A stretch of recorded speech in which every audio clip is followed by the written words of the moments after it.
안녕하세요. 돈 파는 가게 대표사원 김강주입니다. 사람은 언젠가 죽죠. 그런데 죽기 전에 반드시 준비해야 하는 돈은 얼마나 될까요? 최근 관련 통계가 나왔는데 깜짝 놀랐습니다.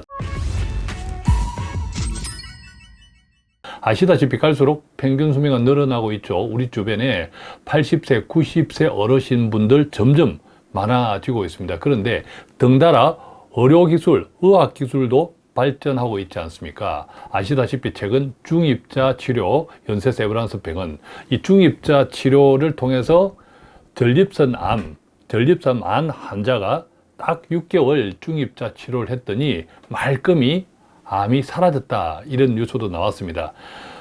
전립선 암에 이어서 이제 기타 암까지 중입자 치료를 확장할 준비를 하고 있다. 자, 그러니까 이제는 사람이 돌아가실 때 교통사고나 이런 사고가 아닌 한 어지간하면 병원을 통해서 다 돌아가십니다. 그렇지 않습니까? 살릴 수만 있다면 더 오래 살 수 있게 하는 것이 자식이나 또 본인의 희망 사항이기 때문이죠. 자, 그런데요. 갈수록 그 돈, 즉 죽기 전에 반드시 준비해야 하는 돈이 저도 깜짝 놀랄 정도로 많아졌습니다. 자, 그래서 오늘은 구체적으로 과연 얼마나 되는지, 그리고 그 돈을 어떻게 준비하면 좋을지, 또 혹여 다른 방법은 없을지 함께 살펴보도록 하겠습니다. 최근 어떤 자료가 나왔냐 하면요. 서울 가톨릭대학교 간호대 조민정 교수팀에서 통계를 발표했는데 지난 2016년부터 2019년까지 3년 동안이죠. 중환자실을 이용한 65세 이상 암 환자 총 6천여 명을 대상으로 조사를 했더니 생애, 그러니까 그분들이 돌아가시기 마지막 1년 동안 들어간 총 의료비가 병원에 지급한 의료비가 얼마가 되었는지를 조사했다고 합니다. 따라서 이 비용은 크게 두 가지, 건강보험공단이 부담한 비용, 즉 건강보험으로 처리한 비용, 그 다음에 환자 본인 자부담이 있지 않습니까? 그 두 가지 비용을 합친 겁니다. 자, 결론이 얼마나 나왔냐면 임종을 앞둔 노인 암 환자에게 1년 동안 투입된 생애 말기 1년 총 의료비가 평균 4,045만 원, 약 4천만 원 정도 나왔다고 합니다. 자, 그런데 앞서 보았듯이 이 통계는 2016년부터 2019년까지입니다. 지금 몇 년도죠? 2023년도 점으로 가고 있습니다. 그러니까 지금부터 4년 전 자료니까 지금은 이 비용보다 훨씬 더 많이 비싸졌다. 자, 이렇게 우선 생각할 수 있겠고, 뿐만 아니라 보통 이제 중환자실 암치료 병동에 들어가고 하면 그 전후로 해서, 근데 입원하기 전에 전후로 해서 다른 많은 이게 민간 부담 비용, 민간에서 여러 가지 이제 좋다고 하는 약 이런 것들을 많이 사용하지 않습니까?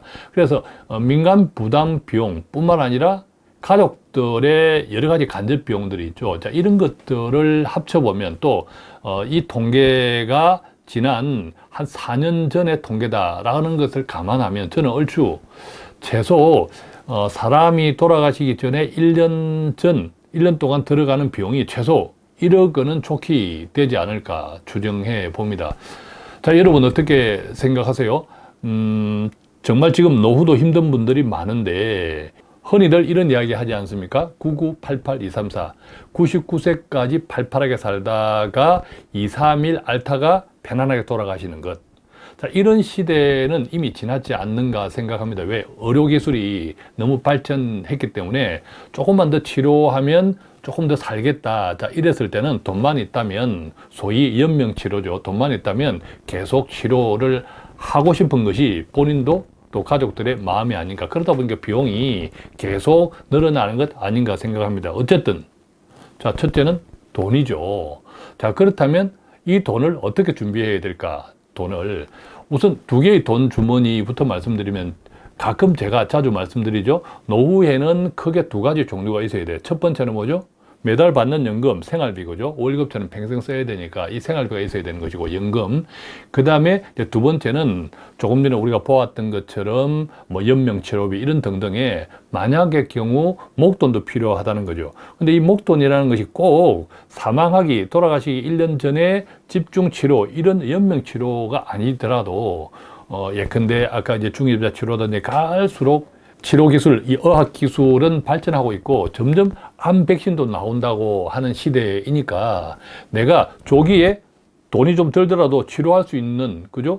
그런 기회면 아주 감사하죠. 그래서 그런 목적으로도 만약의 경우 목돈은 항상 필요하다. 그래서 매달 받는 연금, 그 다음에 만약의 경우 목돈, 이 두 가지가 노후에는 반드시 할 수 있다면 갖춰야 될 두 개의 돈 주머니인데, 이게 쉽지만 않죠. 어떤 분은 연금은 있는데 목돈이 없는 분도 있고, 또 목돈은 있는데 연금이 없는 분들도 있죠. 그래서 목돈이 없는데 연금이 없고 연금은 있는데 목돈이 없다. 자, 이런 분들 같은 경우에는 어떻게 해야 될까요? 제가 방송에 한번 말씀드렸지만 연금과 목돈을 합해서 사용할 수 있는 기능도 있습니다. 예컨대 기본연금, 예컨대 뭐 기초연금이라든지 국민연금 이런 기본연금이 있죠. 그 다음에 목돈이 많든 적든 그 목돈을 연금처럼 받으면서 만약의 경우 비상자금으로도 활용할 수 있는, 자, 이런 컨셉의 재정관리, 돈 관리도 할 수 있는 방법이 있습니다. 자, 이것에 대한 구체적인 이야기는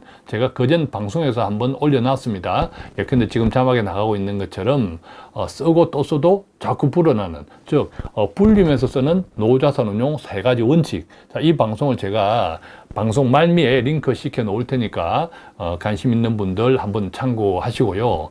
그 다음에 내가 매달 받는 연금이 부족하거나 또 목돈이 없다 하는 경우에는, 목돈이 없다면 목돈을 만드는 게 좋죠. 그래서 가능하면 노후에는 연금을 많이 받도록 하는 것이 좋습니다. 내가 생활비가 여유가 있어도 자꾸 이제 연금을 많이 받는다. 예컨대 주택연금도 활용하시고 해서 내가 생활비가 한 2, 300 드는데 내가 여러 가지 주택연금을 포함해서 받을 수 있는 돈이 한 5, 600 된다 하면 나머지 2, 300만 원으로 계속 매달 저축하고 투자할 수 있잖아요. 그래서 노후가 너무 길어지고 있기 때문에 이 길어지는 노후 동안에는 내가 연금 소득을 많이 늘려서 남는 돈을 또 계속 저축하고 투자함으로써 필요한 목돈을 계속 만들어가는 것도 필요하다고 생각합니다.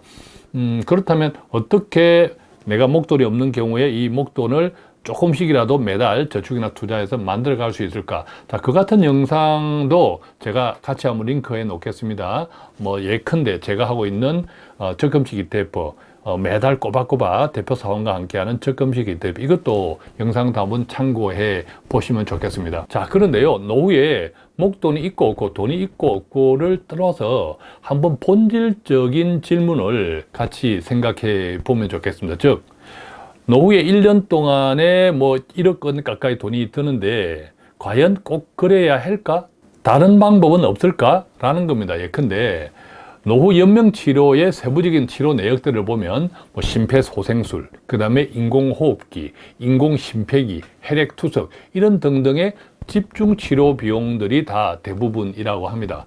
그런데 이 같은 집중치료를 통해서 생명은 연장할 수 있을지 모르나, 자, 그 상태에서는 대부분 환자들이 의사표현, 말도 못합니다. 그런 경우 많죠.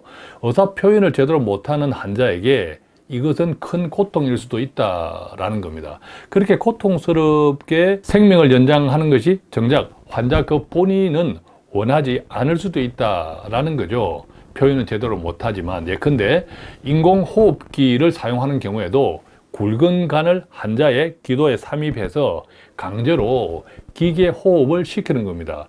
얼마나 환자는 고통스럽겠습니까? 자, 그 순간에 환자 본인은 나 이런 것도 원치 않아 라는 의사를 가지고 있을 수도 있다라는 겁니다. 그래서 어떤 방법을 우리가 좀 많이 고민해 보셔야 되냐 하면, 연명 치료를 중단하는 서약 같은 것도 있어요. 또 장기 기증, 그죠? 자, 그것도 저도 이제 사인을 해 놓았는데, 관련해서 최근 나온 뉴스 하나 보겠습니다. 너무 안타깝지만 또한 감동스러운 기사였죠.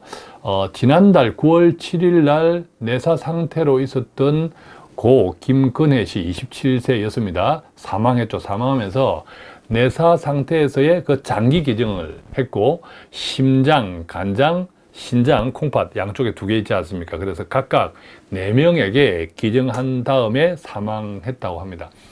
이 김근혜 씨는요, 27세잖아요. 얼마나 꽃다운 나이입니까? 결국 4명을 살리고 돌아가셨는데, 그때 이미 상견례를 마친 예비 신부였다고 합니다. 그 부모님은 이렇게 이야기했다고 하네요. 딸은 떠났지만 다른 이들을 통해서 살 수 있다. 다른 4명의 생명을 통해서 딸이 살아있다. 이렇게 말했다고 합니다. 자, 오늘은 사람이 죽기 직전에 과연 얼마만큼의 돈이 필요할까라는 주제로 말씀 나누어 보았는데요. 결론, 갈수록 필요한 돈은 많아질 겁니다. 의료기술도 발전하고 사람의 수명은 점점 길어지고 가능하면 하루라도 오래 더 살고 싶어 하는 것이 본인은 물론 가족들의 마음이기 때문이죠. 그렇지만 그렇게 하기 위해서는 돈이 필요하고 돈을 어떻게 만들고 또 노후의 돈을 어떻게 관리해야 되는지는 링크해드리는 다른 동영상을 참고하시되, 그러나 돈이 있든 없든 과연 노후에 하루를 더 살기 위해서 정말 고통스럽고 괴로운 치료를 계속 해야 하느냐, 다른 방법은 없느냐라는 걸 생각할 때 연명 치료를 중단한다든지, 왜냐하면 그때 그 순간에는 내가 어떤 의사표현을 할 수가 없으므로 연명 치료를 중단하는 의사를 미리 밝혀놓는다든지, 그 다음에 필요한 사람들에게 혹시 내 생명을 대신 살리는 장기 기증 같은 것도 조금 더 적극적인 관심을 가져보면 좋겠다. 자, 이런 내용으로 함께 나누었습니다. 우리들의 노후에 조금이라도 많은 것들을 생각하면서 실질적인 도움도 되는 내용이었으면 좋겠습니다. 고맙습니다.